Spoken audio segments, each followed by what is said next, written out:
কথা জানেন, আমি মসজিদে লেখা দেখছি, মসজিদে লেখা আছে জান্নাত মিলে, মন্দিরে লেখা আছে মঙ্গল মিলে,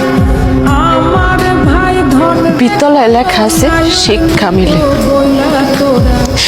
তারপরে রেস্টুরেন্টে লেখা আছে খাওয়ান মিলে, ফার্মেসিতে লেখা আছে ওষুধ মিলে। কিন্তু আমি কোথাও এমন লেখা পেলে না যে না আপনারে মিলে। আপনি কইতে পারেন আমি কই গেলে আপনারে পাইতাম, কেমনে আল্লাহর কাছে চাইলে আমি আপনারে পাইতাম।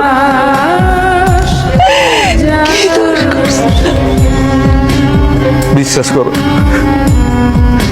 আমার মা আর আমি আমাকে ভুল বুঝতে পারছি। আমার তোমার সাথে অনেক বড় অন্যায় করে ফেলেছি, আমাকে তুমি মাফ করে দাও। আর কোনোদিন তোমার সাথে আমরা কোনো কিছু করবো না। আমরা সত্যি তোমার অনেক ভালোবাসি। আমার মা অসুস্থ অনেক, বুঝছো, কিন্তু আমারও দেখতে চায় না, শুধু তোমারও দেখতে চায়। সে তার ভুল বুঝতে পারছে।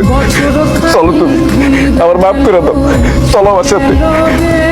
আপনার সব প্রয়োজনে আপনি আমারে ডাকছেন, যে কোনো প্রয়োজনে আপনি আমারে ডাকছেন, যেভাবে চাইছেন পাইছেন, কিন্তু আমার কোনো প্রয়োজনে আমি আপনারে পাইনি। আজকে আপনিও আমারে পাবেন।